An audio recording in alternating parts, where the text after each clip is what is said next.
Let's go, Rider Nation. I'm ready. I'm ready. Yeah, here we go. Here we go. Get the feeling now. Hit 'em high, hit 'em low. 'Cause we're dealing now. Everybody's giving it all they got. 'Cause we're ready. Day one of practice for Grey Cup week happened today. It is Wednesday as the Piffles podcast comes at you with more live programming for the week of the Grey Cup. First off, you guys, it's Wednesday. Practice has now happened. Day one. We'll talk a little bit about that. Who's back, who's not. But are you guys nervous yet? No, it hasn't even sunk in yet. I'm still thinking about Saturday. I'm better, but I just spent 3 hours on the sports cage, and everyone we talk to has this as a 3-point game, and I can't. That is setting my PTSD from 2009 through the roof, where I don't want this game to be that close. Like, ironically enough, they were actually just showing the 2013 Grey Cup on TSN, so I had that on the TV downstairs before I jumped on here, and I was like, I remember when it was 31-6 at the half, and then to start the fourth quarter, Luka Conji kicked a field goal for Hamilton and made it a 2-score game. It was 31-15 or 31-16, whatever it was, 31-16. And I remember being nervous then because it was a 2-score game. And then once Corey Sheets had that 2nd and 19 run, I could definitely go for one of those 45-23 games for the Riders in this one. That'd be good for the heart rate, especially after last week. well, and the best thing about that 2013 game was the Durant fumble that went to Corey Sheets, and like, okay, football gods are with us. We can just kind of sit back and relax on this one. It's funny you mentioned that game. That's exactly what I did this afternoon. I had the game on like the YouTube highlights, pretty much playing on loop. That was a fun day. I'd like to have that again, please.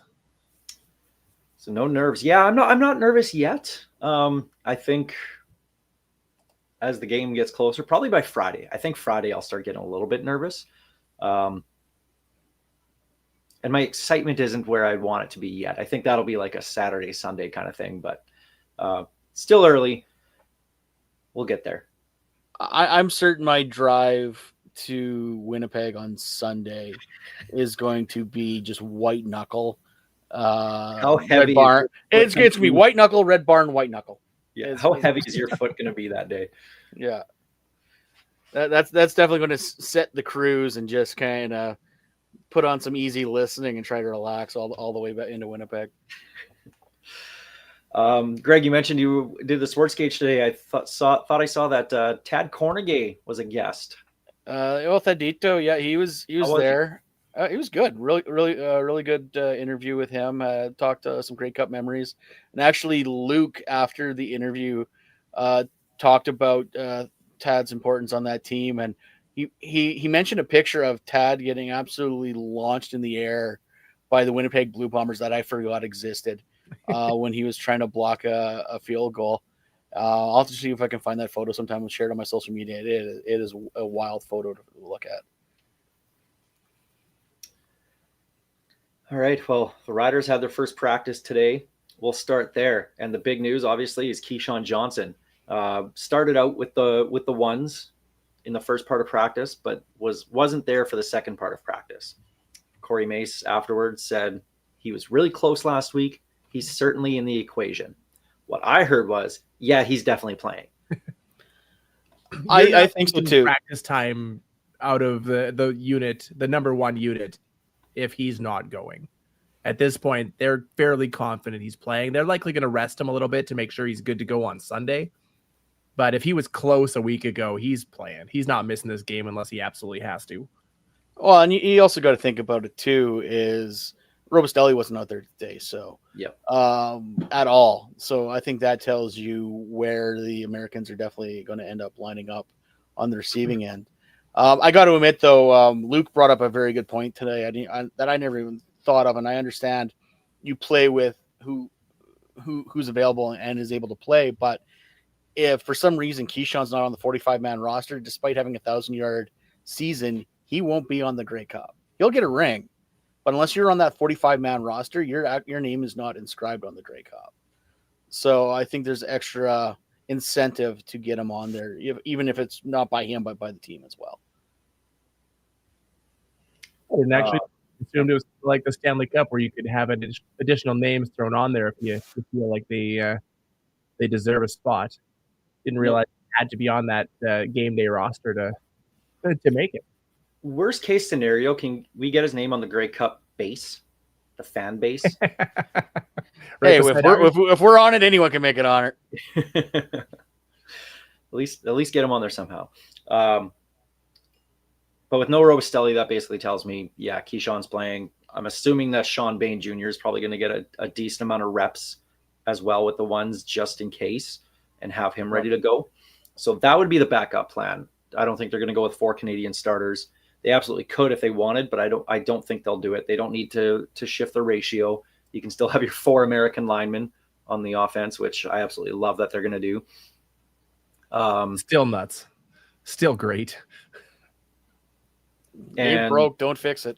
Exactly. So you can keep everything the way it is, status quo across the board. Same exact roster we saw on the West Final on Saturday, but with Keyshawn in for Robistelli. Now there is a question about receivers. Okay, well, who's going to be the backup Canadian? Because right now, the way that's going to look like, Keyshawn Johnson, likely, Dante Myers, Sam Emilus, Keen Schaefer-Baker, and Tommy Neal. Those are your 5 starters. Now, is the Canadian backup going to be Del Duncan Busby or Ajoa Joe? Ajoa Joe was back practicing today, day 1. So, question for both you guys here. Who would you rather have in that backup receiver spot for this game? Easily, Ajoa Joe. I love Easily? DDB. I do. I love DDB, and yes, he was in the game last game. Made a few errors, but Ajoa Joe for his blocking alone. I think this game is going to be fairly run focused, and I think you want that big dude like absolutely sticking guys so AJ can find the holes. You know, despite Ajoa Joe being our 7th best receiver and all the excitement about that, his return, I think he's the obvious choice. I think you have to bring him back. If he's healthy too much to keep him on the roster. Oh, Steve, was he cutting out for you too, Greg? Yeah, I was gonna say I'm like, is it my internet or is it Steve? Because I think I was getting a Facebook call while I was trying to do that. I'm not sure what of that you heard, but what sociopaths do you know call you on Facebook? There's always a few. I didn't see who the notification was from, but I'll look right after here. They're going with that Canadian receiver, Ajoa Joe. Just saying, in that August 16th game September 13th game against Montreal, Ajoa Joe had 8 catches for 95 yards. So proven against this defense that he can get it done. And not that they need another energy guy, because you have a Keen Schaefer-Baker. You have enough guys on defense that are those energy guys. But I really think Ajoa Joe should be that guy. I think they would use him more in the run game for blocking, obviously. But also as a receiver, Del Duncan Busby, I mean, still has the potential, right? Like, you can still look years with him ahead, right? But right now, I think as a receiver, we would take Ajoa Joe, even though he's probably a little bit more raw, a little bit more green than Busby. But I still think you take him. Just a freak of nature, just a human whirlwind on that sideline and on the field. I think, like I said, I like DDB, but I think Ajoa Joe can be a difference maker if given the opportunity. So basically, that's the rider update. It's all about the receivers and Keyshawn. And then everyone watching the Alouettes is all about gait, walking stride, trying to figure out Hammy gate. Yeah. whatever we're calling it. Yeah, Davis Alexander, and obviously that's the biggest story in the Grey Cup. It's a starting quarterback. It's got to be, an injury to the starting quarterback. That's the number one story no matter what. So he got all the number one reps today in practice, and Justin Dunk had the report out and was on Sportsnet talking about it as well too, saying that Davis Alexander is getting his hamstring worked on and treated 4 to 5 times a day by that training staff in Montreal. So they're clearly putting their focus on making sure he's as close to or as best as ready as possible for this game. It really is varsity blues. Honestly, look at Derek Taylor's comments about practice today too, and the biggest thing I took from it was they did not have him roll out at all. They didn't have him race or test his hammy in any stretch. I feel like this next few days of practice is going to be a lot of nothing burgers from the Alouettes on what they're willing to give away regarding his health. I have seen a few comments of people asking, is this some kind of, conspiracy plan that he's actually fully healthy? Oh, stop. But this is them trying to, egg the Riders into, game planning elsewhere. 0% chance, folks. Put the tinfoil down. We all saw him grab his hammy, and he's not gonna do that at the end of a tight football game to prepare for the Riders. So let's maybe take a step back from the crazy ledge and understand that this is just an injury. So this is the first time you CFL before? What are you talking about? I should know better by now. This is Grey Cup week. There's like stories flying around about everything. Like it's ridiculous. Like right now, you've got the Bombers worrying about where O'Shea's going. You've got Hamilton in the mix. You've got the Argos. Like I remember when Chris Jones came here. That was the story leading into it too. Like there's rumors about everything to everybody. Like you get enough CFL fans in one location. If you haven't heard a rumor in an hour, start one. Chances are it's half true. Can that be the first thing you do when you get to Winnipeg on Sunday, Greg? Just start some stupid rumor. Oh yeah, I'll get to the stadium and find Squeak and tell him, yeah, I hear Jason Hogan's the head coach starting tomorrow. Oh yes, please. That's the one I want to come true. I don't care where O'Shea goes, as long as it means that Hogan gets more titles. There's no way in hell. No. There's no way. They might demote him back to running backs coach, honestly. I think it's more likely they demote him back to fired, but that's Anyway, that's whatever. Screw the Bombers. Going back to the Owls, it was funny seeing, to Davis Alexander. Now, in defense of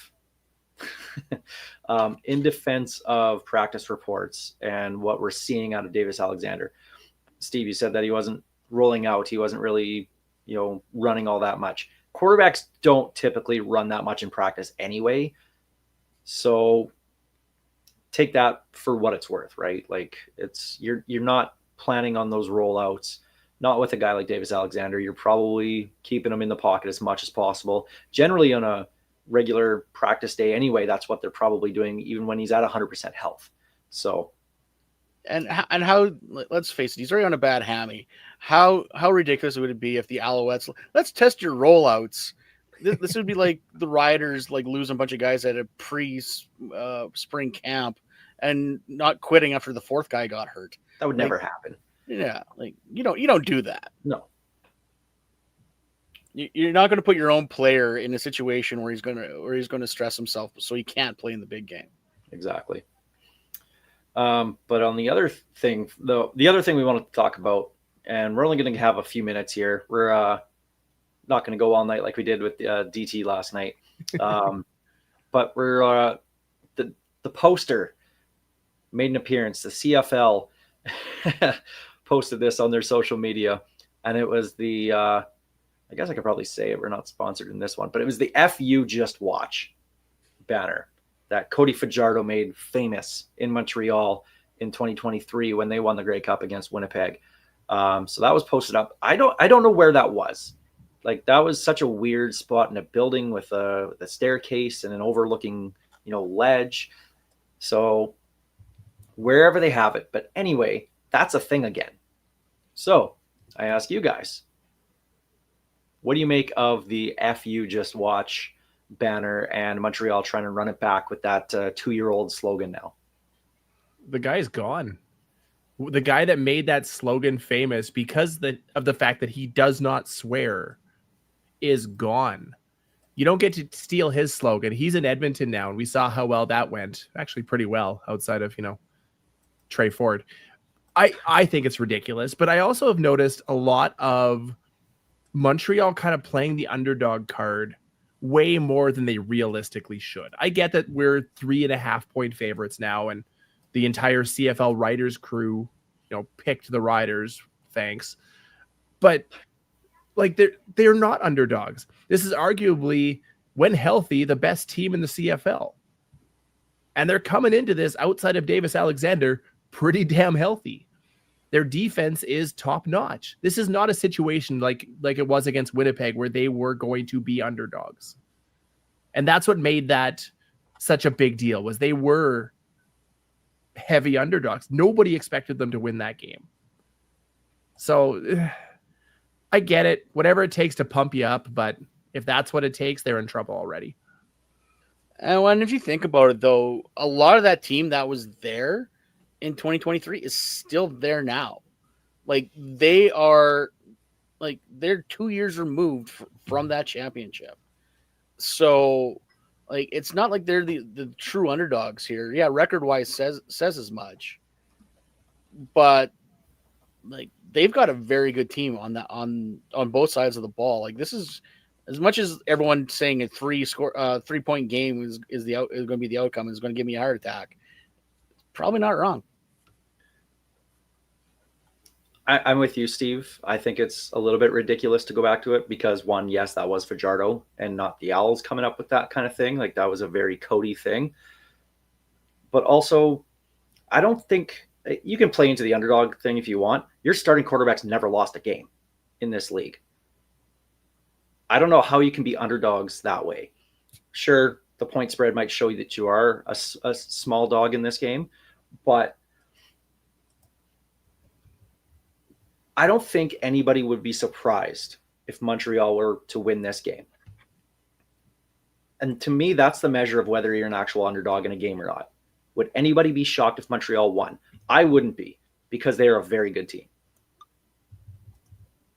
But again, if that's what you need to motivate you, go off, fam. Like, sure, whatever you need, but at the same time, really, there's nothing else. I mean, it's better than everybody else is against us, like we see every single year from every single team in every single sport. Oh, it's us versus the world, blah, blah, blah. Well, no. I don't know. Is Marc-Antoine Dequoy not doing the English hates us? I was going to say, is there enough bilingual signage in that stadium to not make him angry? That's what I want to know. But just a reminder, the Bombers were 7-point favorites that game against the Alouettes that year. If people keep on betting on the Riders, it might get there because it's at 4 now. It might be a little higher already. So it's climbing. But at that point, I mean, I'd probably throw some bucks on Montreal at least just to cover that spread. Yeah. It's a championship game. It's probably going to be pretty close.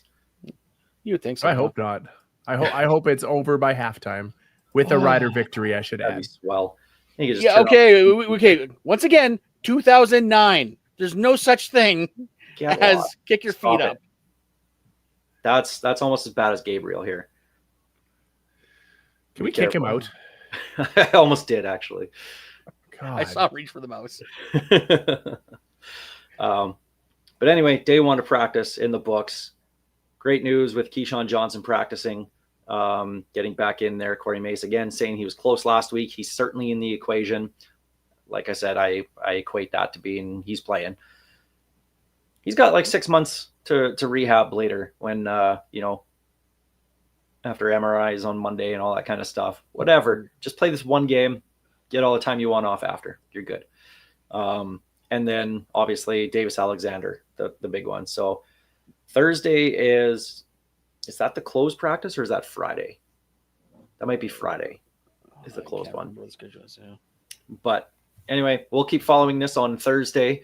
Looking forward to more reports coming out, and hopefully some more practice time for Keyshawn Johnson. So we're getting close, guys. Almost there. Oof, I cannot believe we're mere days away. 4 days. First time in our podcast history. Yeah, Yeah. This it's is weird. we haven't done anything like this yet. It is weird. And I was saying to somebody at work today, I'm like, they kept asking me, he's like, yeah, are you excited for the game? I'm like, not yet. I don't know. Like, it's a weird feeling because it doesn't happen very often. Yeah. So it's almost like I don't know how to feel. Like, it's funny because going into 2013, I had to laugh because Labor Day, they had the signage of Austin up there. And was it Jordan? No, who was up there? But Yeah, Austin, George, Ronnie, and probably Ridgeway, I think. I think so. And I even said, like, this feels like it's a Hamilton Riders Grey Cup at Labor Day. It's just the way it felt. And we got there this year. I think we called Montreal early in the year. I want to say. I don't think we actually go back to our Grey Cup. predictions from I early. don't think we actually predicted the Grey Cup, did we? Because I couldn't find it if we did. Oh, I'm sure. You know, I'll look forward for tomorrow when we go live here. I'll find out. But Montreal was always one of the favorites this year. And Yes, yeah, lots of. I mean, everybody had them winning the East. Everybody had them winning the East. And they would have, save for Alexander's duct taped hammy. Yeah. So to call yourselves underdogs, sorry guys, I'm not buying that excuse. Again, whatever rallies your team, but I think you're pro football players. You shouldn't need a rally cry like that to, want to win a championship game. especially one for a guy you guys shipped out for the new guy anyway. Yeah. Right. Imagine if Trevor Harris is out there right now talking about Jesus sprinkles. But we'll leave it there for tonight. Thursday, we'll be on CBC Saskatchewan with Peter Mills at just after 5 o'clock, after the 5 o'clock news. Looking forward to chatting with Peter. He's a huge Rider fan too. And I know he tries to be, impartial and be the proper journalist and everything. Since when? Nah, he tries. But I'm looking forward to the chat with him. That's good right. time. If he's talking college basketball, oh no, he's Kansas Jayhawks. He's full homer for them. But I'm looking forward to our chat with him. And also we're going to talk so that's on CBC. But also what we're going to do tomorrow night live with replacement Steve. Jeff Fairholm's going to join us, and we're going to talk about the mentality of a championship team. He went through it in 1989. They went and beat the big bad Edmonton team, and then greatest Grey Cup game ever played, 1989, was right up next. So the mentality of a championship team. Looking forward to having that kind of chat with Jeff Fairholm tomorrow. So join us for that. And I'm still working on one more guest for Friday or Saturday. I'm waiting for a response back. I'm hoping I can pull it off. The timing works out. So I hope to have an answer tomorrow. I'll leave it at that. But hoping to surprise you guys with it. There you go. Okay, Better not be Chris Trevler. No. I swear to God. Hey, he said he'd come on and talk football with us. He did. Like, we, Sure we he got would. we got the cameo. If you're doing that, do it Friday when I'm not here. We should do that off season. Talk with Chris Trevler. Oh, that would have been New perfect for ideas. tonight on Steve's birthday too. Happy birthday, Yeah. bud. Oh, yeah. Happy birthday. Thank you. I'm no longer a man. I'm 41. Oh, poor guy. Yeah. Well, we'll leave it there. Thanks for joining us here on Piffles Live as we look at the Riders Als in the Grey Cup. Day 2 of practice tomorrow. We'll be back with more.